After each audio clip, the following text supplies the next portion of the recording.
A child should be nurtured, protected, and loved. But for 8-year-old Gabriel Fernandez, those rights, his most basic human rights, were denied in the most horrific way possible. Gabriel's case shocked the world not just because of the unimaginable cruelty he faced, but because of the failures of individuals in the system who were tasked with protecting him. This is a story of rights and responsibilities of the people who had the power to save him, and of the responsibility we all share in protecting the vulnerable.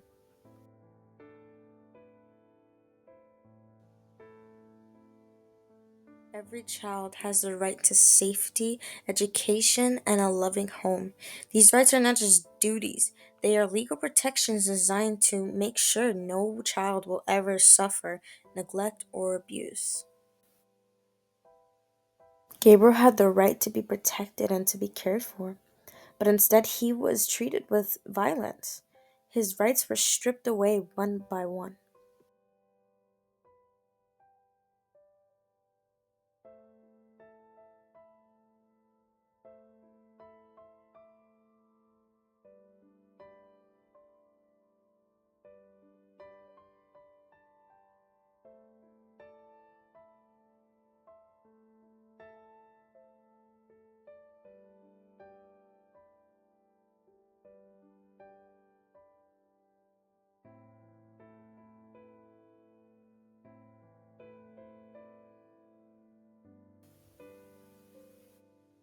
But having rights means little if no one applies them.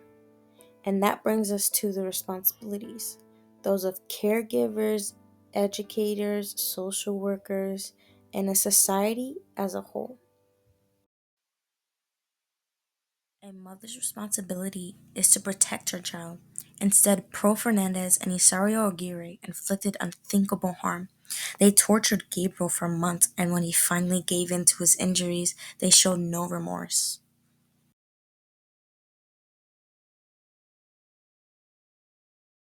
Gabriel was fed cat litter, cat feces, slept gagged and handcuffed in a cabinet. Then there were the beatings. He had nine old broken ribs, three new broken ribs. He had four teeth knocked out. He was in a condition that he was dying, and he hadn't been to the doctor in 8 months. And as a result of that, his body was very fragile. The case scandalized the Department of Child and Family Services. 4 workers are charged with felonies for their alleged failures. But the responsibility to protect Gabriel's extend beyond his home. Teachers reported signs of abuse. Social workers visited his house. Yet, time and time again, the system failed to intervene effectively. The social workers had chance after chance after chance to remove Gabriel from his home. They had legal and principal duties and responsibilities to act on, and they just didn't take action. Today would have been the 16th birthday of Gabriel Fernandez, the little boy who was tortured and killed by his mother and her boyfriend when he was just 8 years old. His tragic story touched so many lives, and today people in Palmdale celebrated his life at the tree named after him. Here's Eyewitness News reporter Leanne Suter with more.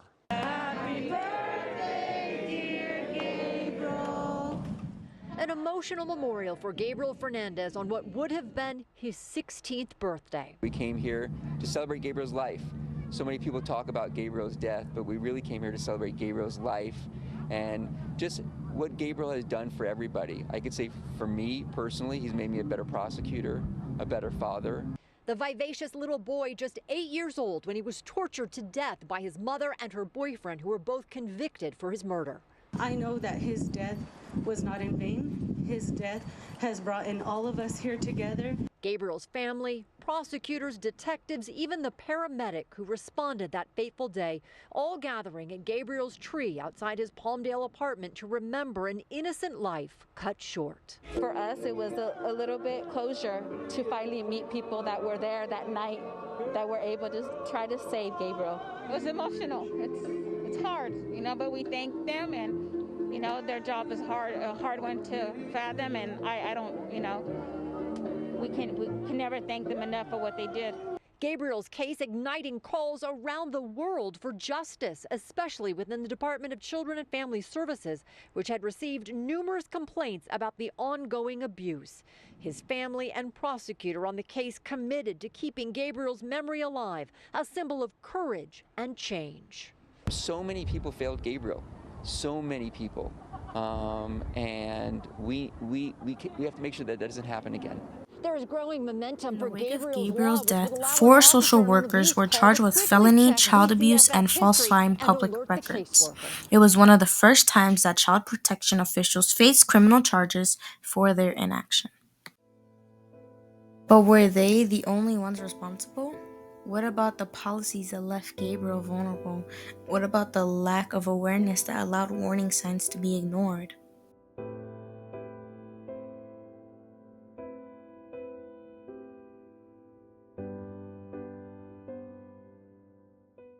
Extended family, mixed feelings. Because the win would have been Gabriel's still alive. But it is, in fact, we no longer have to worry about this particular person out on the streets doing this to another child. Aguirre will be back in court on November 27th for the penalty phase of this trial. A jury will decide whether he should be executed. After that, Gabriel's mother is the next to be tried on the same charges.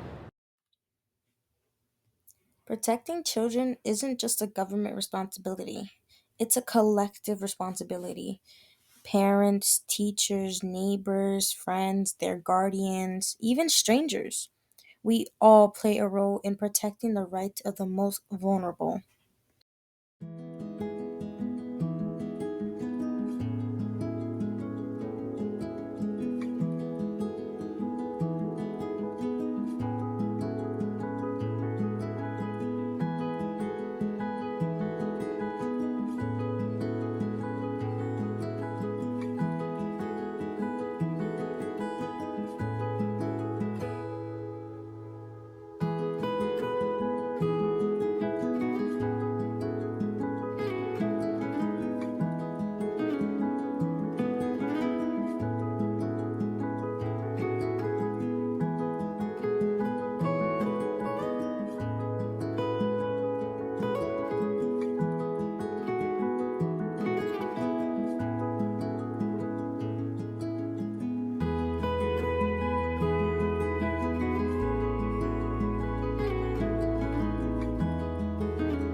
Gabriel Fernandez's story is one of pain, loss, and failure, but it can also be a lesson in accountability, in responsibility, in the power of standing up for those who cannot stand up for themselves.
Justice for Gabriel means ensuring that no child suffers as he did. His life was taken, but his story must never be forgotten.